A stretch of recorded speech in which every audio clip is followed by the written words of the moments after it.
పవన్ కళ్యాణ్ ప్రస్తుతం ఆంధ్రప్రదేశ్ డిప్యూటీ సీఎంగా రాజకీయాల్లో ఎంతో కీలక పాత్ర పోషిస్తున్నారు. అయితే ఇప్పుడు ఆయన చేయవలసిన సినిమాలకు టైం ఇవ్వలేకపోతున్నారు. మొన్నటి వరకు హరిహర వీరమల్లు ఓజీ సినిమా షూటింగ్లో కొంత పాల్గొన్నారు. తర్వాత ఇతర రాష్ట్రాలు ఎన్నికల కారణంగా రాజకీయ కారణాలతో షూటింగ్లకు టైం ఇవ్వలేకపోయారు. ఇప్పుడు అనారోగ్య సమస్యల నుంచి ఇప్పుడిప్పుడే బయటకు వస్తున్నారు. అయితే వచ్చే నెలలో పవన్ నటిస్తున్న హరిహర వీరమల్లు మూవీ ప్రేక్షకుల ముందుకు రావడానికి రెడీగా ఉంది.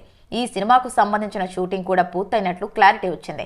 ఈ సినిమాను మార్చ్ 28 రిలీజ్ చేస్తున్నట్టు చిత్ర యూనిట్ నమ్మకంగా చెబుతున్నారు. అయితే ఈ సినిమాలో ముఖ్యమైన సీక్వెన్స్ తీయాల్సి ఉంది. అందుకోసం పవన్ డేట్లు కావాలి.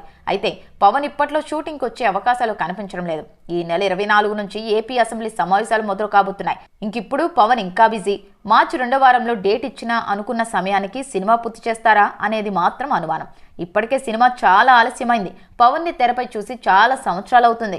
వీలైనంత త్వరగా ఈ సినిమాని రిలీజ్ చేయాలని పవన్ అభిమానులు కూడా కోరుతున్నారు. మరి డిప్యూటీ సీఎం అభిమానుల కోరిక నెరవేర్చుతారా లేదో చూడాలి.